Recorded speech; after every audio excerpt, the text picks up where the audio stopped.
are. You get close. Hey, you've tuned in to Cisco Unplugged.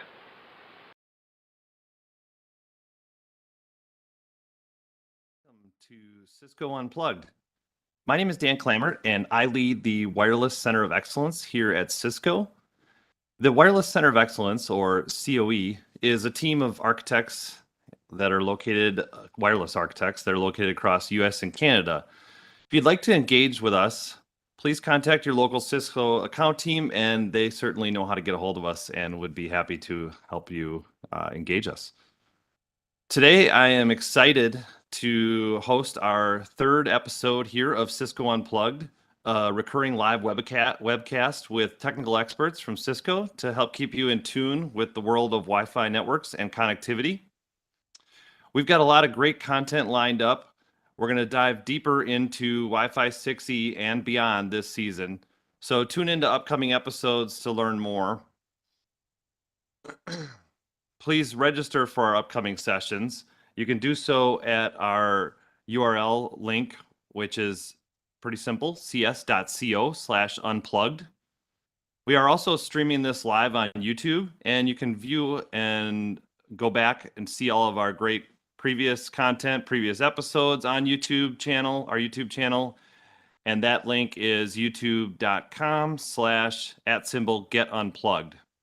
So when you go over there, hit the subscribe button to be notified when we go live and when other new great content is added and uploaded.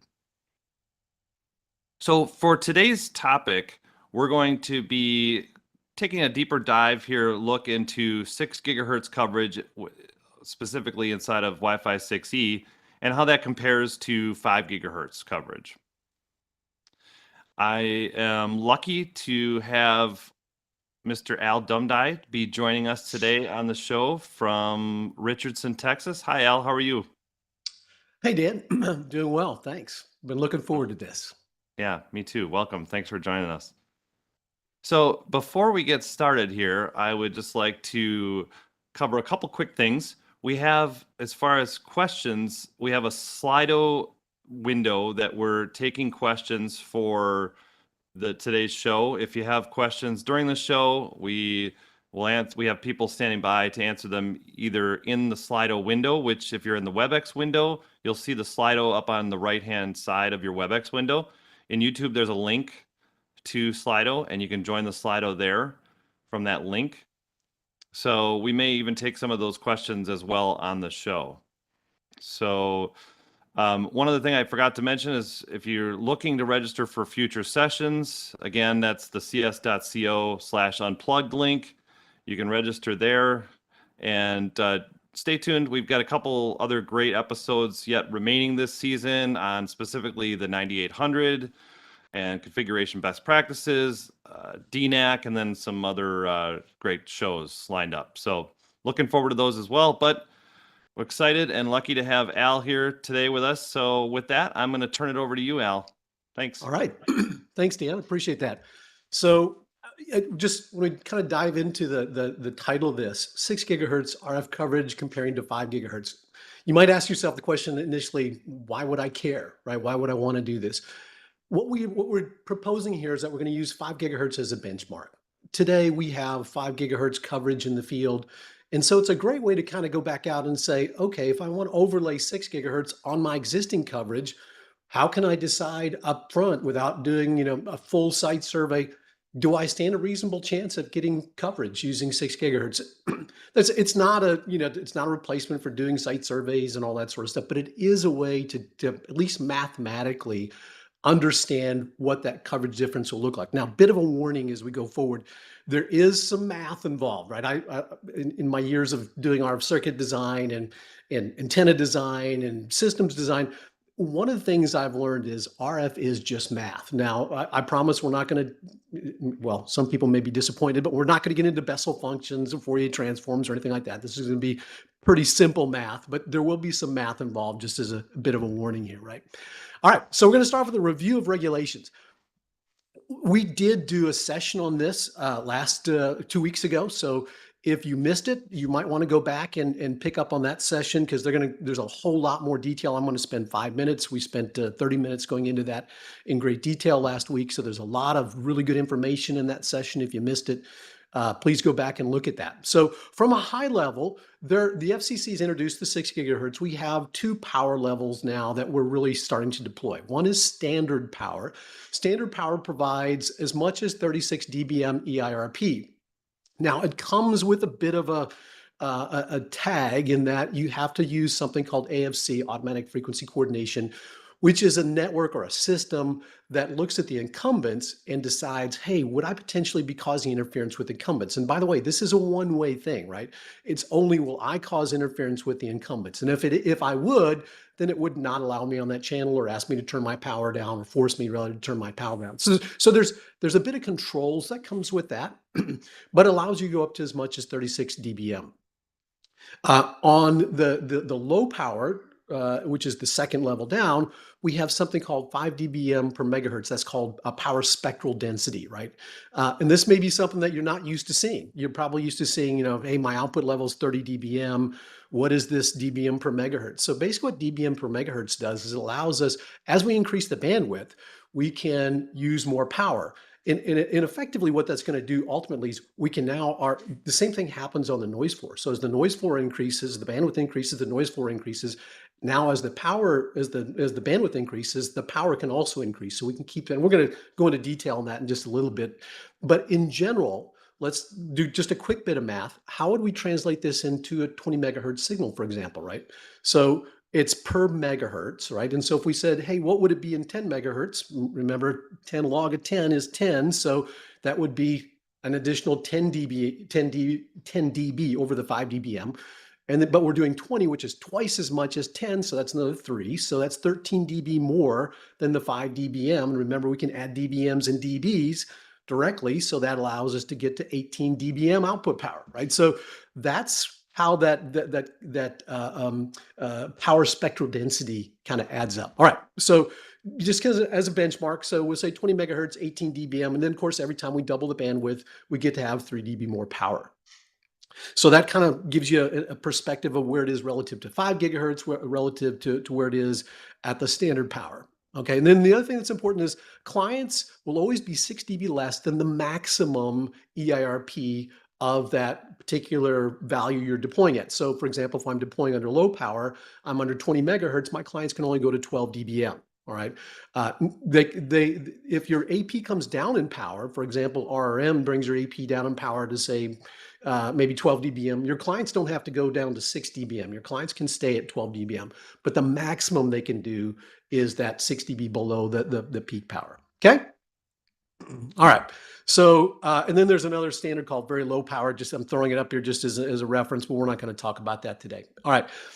Now, if you may remember on the top graph, one of the things when you use standard power was you eliminated some of the spectrum. And it didn't look like a big chunk of spectrum because we're only eliminating the Uni 6 and the Uni 8 bands.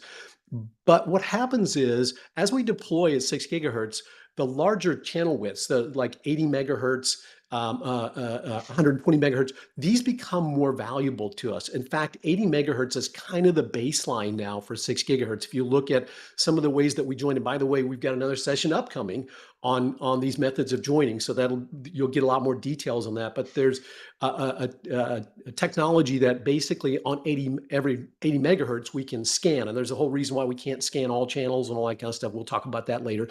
But net, that means if I want to use 80 megahertz channels, you can see it takes a lot more spectrum now, right? So I lose 5 of my 14 channels. So I'm down to 9 channels at 80 megahertz if I deploy using standard power. And it's almost 50% of my channels if I deploy using 120. So it's 160?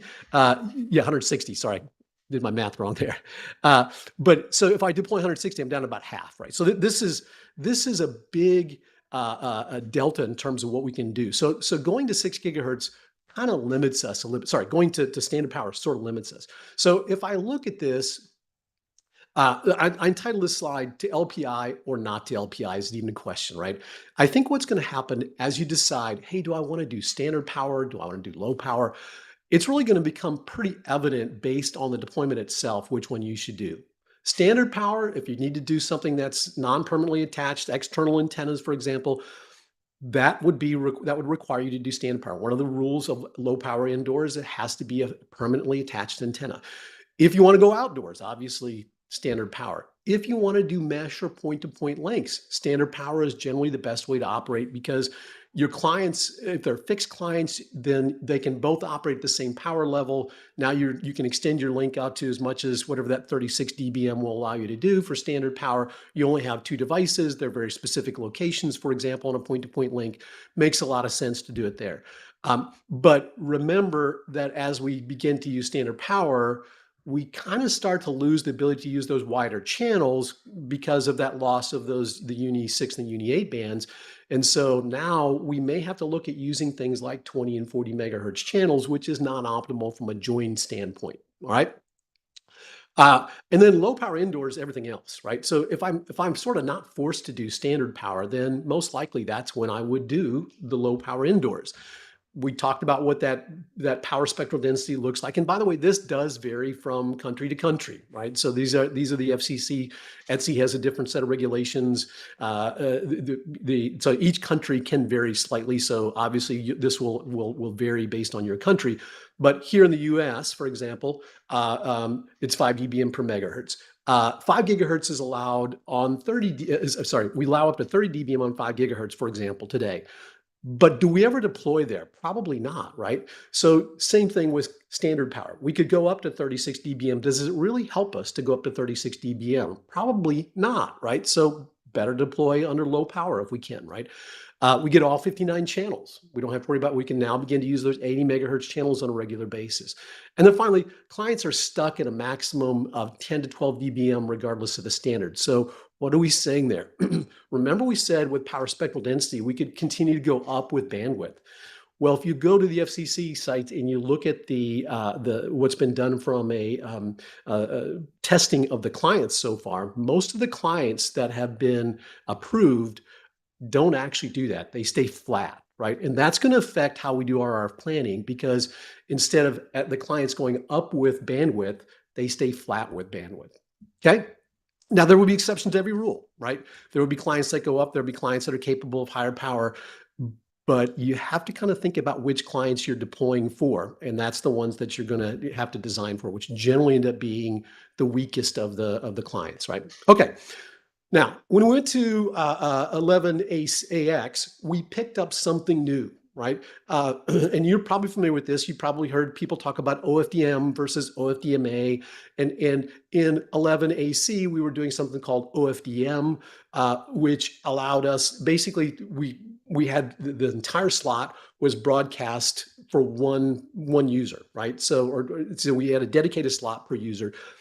When we moved to AX, we can now carve that up and we call that OFDM-A, right? So A being multiple access. So now we can have multiple users in the same frame. Now, that was the primary reason for the change, but there's a little bit of something going on under the covers that maybe not everybody's aware of, all right? So we've divided this up now into 9 RUs, which makes much more efficient use of the spectrum. As an example, if you were to take AC and you were to take a 40 megahertz channel and transmit a 64 byte packet, about 80% of that channel is wasted, right?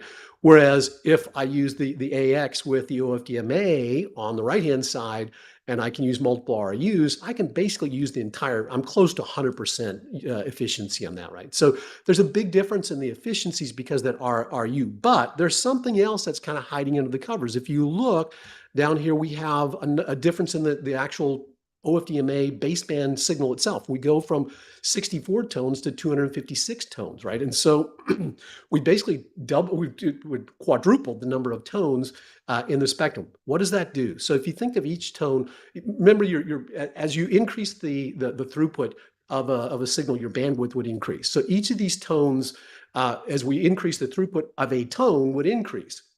So what we've done is we've basically slowed down what goes through the tone. We've increased the symbol duration of that tone, but we've made more of them to compensate for that. All right, so net sounds like we probably get about the same throughput. Yes, except for one little kind of tidbit, right? So if you look at the chart on the top, you see with the 64 tone OFDMA signal or OFDM signal, we had a symbol time of about 3.2 microseconds.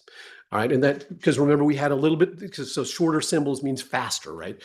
So we had a little bit faster throughput on any one tone, but then we also have to allow this guard time so we keep these tones from bleeding over into each other. That's the orthogonal part of the OFDMA, right? So we add this 0.4 microsecond guard time on that. And the net is our time slot's about 3.6 microseconds. But I only have 64 of those. Now, when I go to 256 point FFTs or the numbers of tones, I can slow that guard time, that symbol rate down to 12.8 microseconds. I can add an entire point. I can double my guard time and go to 0.8, which gives me a 13.6 microsecond slot time, which means net, I actually get a higher ratio of symbol to guard time, which makes my efficiency go up. So if you look at the actual physical rates on the right-hand side, you see how under AC, that first MCS line 7, the very first one, we go from 88.9 to 94.1, right? So we've actually increased, just by changing that baseband signal, we've increased that modulation throughput. All right, so as we decide what we're going to do with our 5 gigahertz versus 6 gigahertz, how does this compare? We have to look at how are we doing this? Know your deployment, right? So first we look, is it brownfield or is it greenfield? Let's assume this is brownfield. Then what is my TPC threshold set at, right? And we're going to talk a little bit about why that's important. We can actually calculate what the cell edge RSSI level would be based on that TPC. What's the average or at least the typical power settings on the AP? And we're going to talk in terms of numbers. Remember, in the Cisco AP scenario, each number is 3 dB down from the max power. So if you deploy an AP at a power level 1, you've deployed it at its maximum power setting, and it varies somewhat from AP to AP. If you deploy it at power level 2, you're 3 dB down. If you're at power level 3, you're 6 dB down, so on down the line, right? So typically we see these deployed at power levels 3 and 4. Right, that's because of RRM and the proximity of the APs. We typically see APs deployed at power levels 3 and 4. That's important as we look at how we do our planning, right? And then are the 5 gigahertz and 6 gigahertz patterns of the antennas the same? And we're going to look at an example in a second, but that's an important part to understand also. Now, they don't have to be the same. I mean, if we're using directional versus non-directional or something like that, that can always be a part of this analysis. But in our case, for the basic analysis, we're going to assume that we're overlaying an omni for an omni, for example, right? Now, if you're doing this greenfield, and this is just outdoor plan, if you're just doing a desktop planning for this, for example, what is the target of your cell edge? What are you planning for your cell edge coverage? Minus 65, minus 68, minus 58, whatever that is, right? Know what that is, because we can then use that to determine what your 6 gigahertz would actually look like over your 5 gigahertz. And then what devices do you expect in your network? And this is the discussion we had earlier. Not all devices are created equal. In fact, a lot of devices now on 6 gigahertz are kind of on the low power side, and they don't actually take advantage of the power spectral density. Now, this is just a quick comparison. If you look at the 6 gigahertz and the 5 gigahertz antenna patterns off the same AP, they're basically the same. You'd expect this, right? This is an omnidirectional pattern. I pulled up an old AP of 3802 on kind of the small on the bottom. Just look at the gold pattern. The blue pattern is actually a different antenna that's inside of it. And you can see, same thing, right? So there's no change in the antenna patterns. There's a slight change in the elevation patterns, but not enough that you're going to see any difference in an actual deployment. So we can take that part out of the equation. Now, what do we have if we want to do some RF planning, right? What kind of numbers would we use? Typically at 5 gigahertz, we see somewhere around 12 to 16 dBm, right? If I'm doing an RF plan, I don't put my APs at 30 dBm. I put them somewhere around that 12 to 16 dBm range, right? I want to make sure that I have good coverage at the edges of these cells, right? In 6 gigahertz, I probably will do something similar, but I'm going to turn it up just a little bit to maybe 16 to 18 dBm, right? And again, remember, this power can go up with bandwidth, but we have to be careful about the clients. And then, of course, the bandwidth, typically at 5 gigahertz, 20 to 40. Why? Because we have that inefficiency, right? Even now with AX, there's still a lot of older ACN clients on 5 gigahertz. So we still have a lot of inefficiencies at these higher bandwidths at 5 gigahertz. When we get to 6 gigahertz, all that's new, it's a whole new world, right? So we can start at 80 megahertz and use 160 megahertz channels efficiently, right? So we are typically going to use at least 80 megahertz, again, due to that channel join structure. And then finally, the clients themselves at 5 gigahertz, we typically see anywhere from 14 to 20 dBm. 6 gigahertz, that's going to be a little bit lower, anywhere from 8 to 12 dBm. In a lot of cases, like I said earlier, a lot of the early clients, at least, were fixed. They would go to 10 to 12 dBm, and they would stay there no matter what the bandwidth was. Okay, so we just need to keep that in mind as we do our planning. All right, so let's talk about cut your losses. Let's jump into a little bit of math here. So we've talked about some of the differences in terms of the standard between 5 gigahertz and 6 gigahertz. We've looked at some of the elements of the design, but let's kind of break it down now and get into the nitty-gritty of this. There are really three things that could potentially affect the propagation. One is the output power. The output power is in terms of EIRP, and that can be broken down into two different things. One is antenna gain, which we've looked at already. That's been normalized between 5 gigahertz and 6 gigahertz. And then the second is the actual output power itself. That gets a little bit complicated because as we go through and there's a number of different things that can impact that. So we're going to dig into that one in a little bit more detail in just a minute. The second thing is the overall sensitivity, right? And so if you think of the way sensitivity looks, sensitivity is just KTB F, where F is noise figure plus some signal to noise ratio, right? And the key here is all of this stuff is basically constant between 5 gigahertz and 6 gigahertz, and even bandwidth can be constant. But the thing to understand is bandwidth does, as we change bandwidth, the sensitivity of the signal itself will change, right? So we have the output power, we have the sensitivity, and then the third thing is propagation. So if we look at what does propagation look like? So free space propagation is pretty straightforward. It's 4 pi d f over c, where c is the speed of light. But what we really care about is the frequency, right? So we'll look at frequency. We're going to compare the difference between the two frequencies, right? So we put d is going to be this. We're going to use it at the same point in space. So d is going to be the same, right? And it's squared, just FYI, because this is a surface area, basically of a sphere, right? And so we have, so basically all this cancels out. We're left with F1 over F2 squared, right? And in terms of log, that's just 20 log of F1 over F2. So if we put a number on that, so for example, if we use the F1 as the high side of 7200, which is the high side of the 6 gigahertz, and we use F2 as the very low side of the 5 gigahertz, that number comes out to be somewhere around 3 dB. And so that's why you see this 3 dB number thrown out a lot in terms of the difference between 5 gigahertz and 6 gigahertz.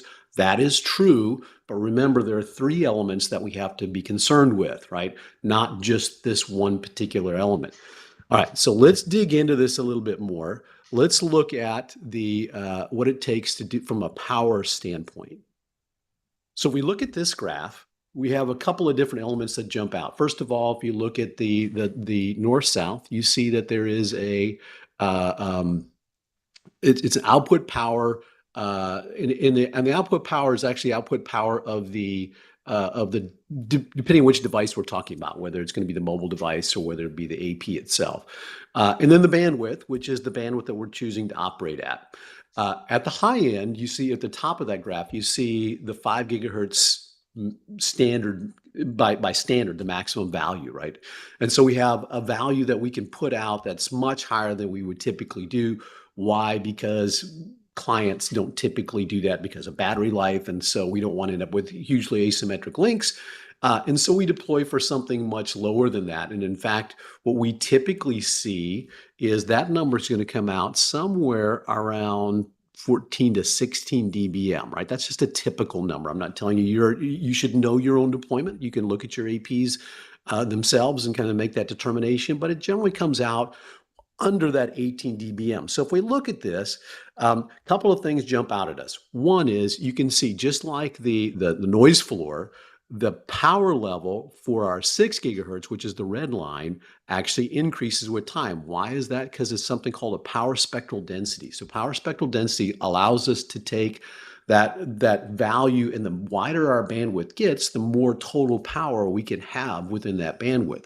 And so the calculation of that is just 5 times the log of the band, 5 plus 10 times the log of the band, because it's 5 dBm per megahertz is the power spectral density. So no problem. We're tracking along pretty good. If we look at our system gain is what gives us our overall coverage area. That system gain, if we just compare it to the 5 gigahertz, here's the system gain of the 5 gigahertz, right? And here's the system gain of the 6 gigahertz, right, at 20 megahertz. And of course, as we go up, that stays the same, right? Because remember, we want to try to operate somewhere probably in that 160 or 80 megahertz region due to some of the features to allow clients to join the AP.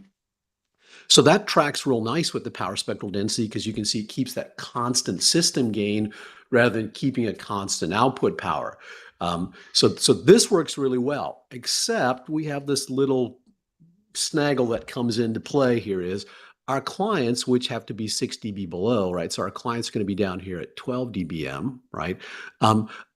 They're going to start at 6 dB below, but the problem is they're going to stay more than 6 dB below, because what we see is the clients in the industry so far are not actually tracking like we would like, right? We'd like it to do this. Now some will, but from your planning standpoint, you kind of have to take into case the worst case in this, right? And so if we look at this, let's just break this down, right? So we've got about a 6 dB delta in here, right? So I've got about a 6 dB delta, which we started with. We said, okay, we got a 6 dB difference between client power and AP power. That's okay. That's normal. We have better gain on the AP side. We have something called MRC, which, because we have multiple antennas, helps us out on that. This is typical behavior, right? But then we're left with another kind of, let's just call this 4 to 6 dB extra right here, right? So what do we do with that? First of all, we talked about, again, know your network. If you look at your TPC value, it's set to minus, the default values are minus 70 dBm. So if we just say, okay, half the distance is 6 dB, so my cell edge is going to be about minus 64 dBm. At minus 64 dBm, if you remember that table, we'll put it back up here in a minute. At minus 64 dBm, I'm well above the maximum MCS value in my my table. So at that point, I actually have a little bit of room to go and still stay at the maximum value. Even if I did dip into that a little bit, first of all, I've increased my bandwidth by a factor of 4, right? So I've gone up by 400% in that case. I've improved my throughput going from that 60, remember we talked about the 64 QAM, the 64 tones to 256 tone FFT. So I've got more capacity natively now in my physical layer. So net, I lose very little, maybe 10% capacity, but I'm picking up a 400% increase, a 4 times gain, right, in overall bandwidth. So you can see, even though I might lose a little bit at the cell edge, it's still okay. And in most cases, this one-to-one deployment is going to work. Obviously, there's the key difference here is where this line ends up being, right? So if this line is way up here, right, and you're operating near max power, then the one-to-one overlay is not going to work as well. We're going to look at that in a tool that we have in just a second. So if we look... This is Dan here. Just wanted to take a quick check here on questions. We've had some great questions coming in here, most of them which are addressed and already, which is great. But we did have a comment too. Thank you very much for going into that level of detail. I've never seen that before, and they really appreciate that. So this was great. But so I think a lot of other people might be thinking now, so do I really need to do all that math here when I'm looking at deploying 6 gigahertz? So I think you're going to go there here next, but go ahead. Yeah, great question. So the good news is, in the COE, we have a tool for this. So you can just engage your account teams. They can engage the COE team members to help you with this. But we've got a tool to kind of help walk through this, so we don't have to do this math manually every time. Now, hopefully you understand the basis behind this, but So let's take a quick look at this. So first of all, we can pick. Let's kind of break this up. First thing we've got, what do we want from a standards? What are we doing from an analysis standpoint from the standards? This is our 6 gigahertz AP, right? So this is information about the 6 gigahertz. This is configuration of the 6 gigahertz. This is our 5 gigahertz AP. This tells us what our channel settings are down here, and this is our results. And red means it doesn't work as a one-to-one overlay with 5 gigahertz. So if you look at the initial setting, we're doing low power right now, right? So we're looking at low power. We've got a power level set to 1 right now on the 6 gigahertz. Remember, that's max power. We've also got power level set to 1 on 5 gigahertz. Okay, we've said that's not typical, right? That's, in fact, I've never seen that where an average power level would be 1. So let's turn that down to like a power level of 3 or 4. Let's just pick 3. All right, now you saw the graph down here change. But let's look at one other thing first. You notice I picked the lowest possible frequency at 5 gigahertz and the highest possible frequency at 6 gigahertz that I can still do 160 megahertz channels with. So in terms of analysis, this is kind of a worst case analysis. But the way to read this is just based on frequency. So remember that 3 dB we talked about. In this particular case, it's based on these particular channels. It's 2.7 dB rather than 3. But if we look at this tells us how close we are to being able to do a one-to-one overlay. So we're about, let's call it 5 dB short of being able to do 20 megahertz one-to-one overlay. But at 80, we can actually do a one-to-one overlay. And in fact, we have a little bit of margin to go, right? So as long as the pretense for this is, and there's a number of things we've said in here, the modes of operation, that kind of stuff, but that you're deploying at a power level 3.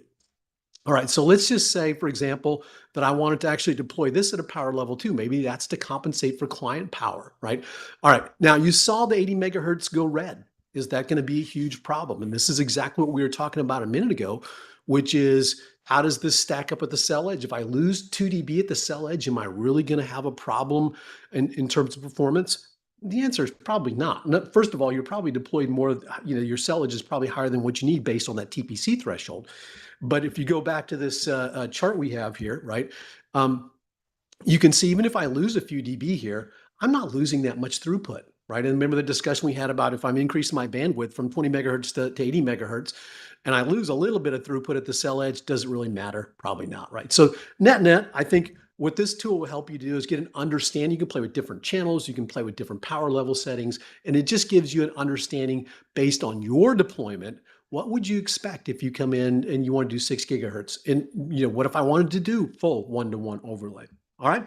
We're going to wrap it up with that. And just one quick sort of the graphic to kind of show you. So this is actually, can't resist doing a 3D plot. This is from DNA Center, right? This is actually deployed AP. I'm looking at the 5 gigahertz settings natively in the 6 gigahertz settings and just getting a 3D plot of that particular AP. And you can see that the difference between 5 gigahertz and 6 gigahertz is, in fact, the 6 gigahertz might actually be slightly better because RRM has that 6 gigahertz power turned up a little bit higher than does the 5 gigahertz. So in this particular case, we actually look pretty good, right? So, all right, that's it. Dan, back over to you.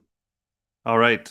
That was great, Al. Thank you. And thank you to everyone for watching as well. Before we wrap up here, I do have a couple things. I want to thank the person who asked the question about viewing on YouTube, and they were in their car. So I was just concerned that hopefully they're not driving. Hopefully they're in a passenger seat watching and not trying to drive on their phone while watching this deep dive into 6 gigahertz versus 5 gigahertz. I feel like that would be a little bit challenging, but they're probably a little bit brighter than me. But anyways, thank you to everyone for attending. Thank you, Al. Great job on that. I think we're wrapped up on all the other questions. And before we do wrap up again, I just want to ask everyone to complete the survey here that you'll see that pops up at the end.